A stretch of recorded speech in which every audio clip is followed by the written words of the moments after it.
Da je Izidor Kršnjavi 1893. uspješno nagovorio bana Kujena Hedervarija da ovdje izgradi kazalište.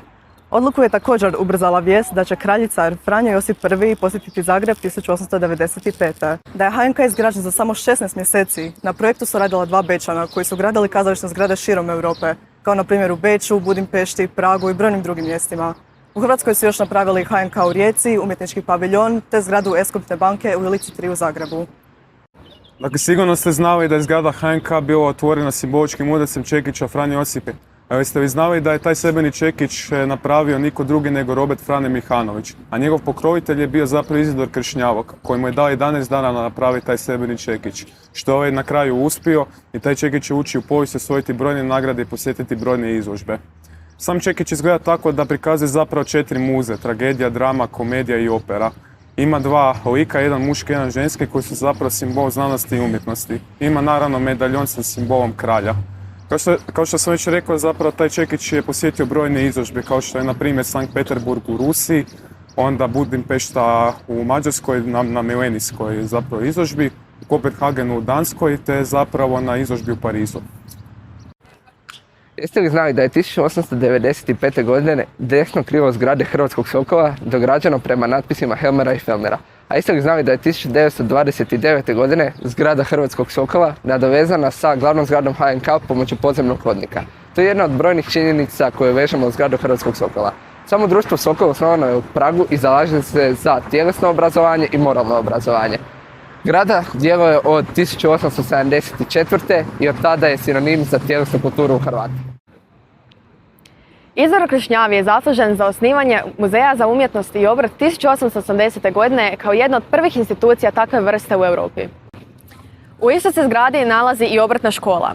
Zgradu je sagradio Herman Bolle, koji je isto tako zaslužan i za obnovu Zagrebačke katedrale, crkve u Mariji Bistrici te izgradnju Mirogoja.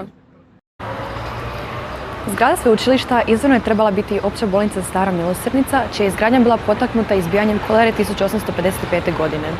Prvo je bila opća realna gimnazija, zatim gospodarska izložba koja je trenutno smještena na Velesajmu, vojna bolnica te na kraju tvornica duhana. Tek 1882. ovoj zgradi je bila dodijeljeno sveučilište. Ivan Meštrović je skulpturu Povijest Hrvata namijenio na ovoj zgradi Starohrvatskog muzeja u Kninu. Skulptura prikazuje ženu u narodnoj nošnji iz Dalmatinske Zagore koja na sebi nosi kamenu ploču na kojoj je glagoljicu napisan naziv djela. Ona simbolizira majku koja čuva nacionalnu baštinu i povijest. Muzej Mimara smješten je u kompleksu koji je otvoren 1895. godine povodom dolaska kralja i cara Franje Josipa I u Zagreb. Idejni začetnik bio je predsjednik odjela za bogoštovlje i nastavu Izidor Kršnjavi.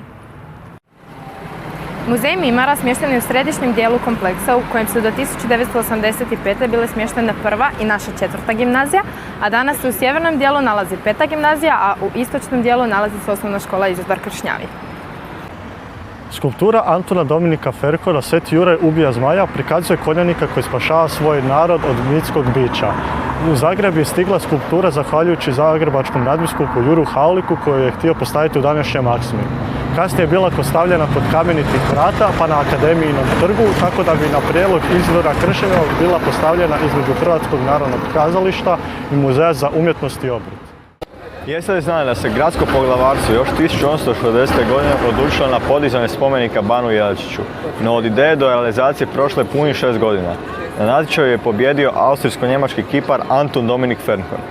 Skulptura je ljevana u više od 40 pješčanih kalupa.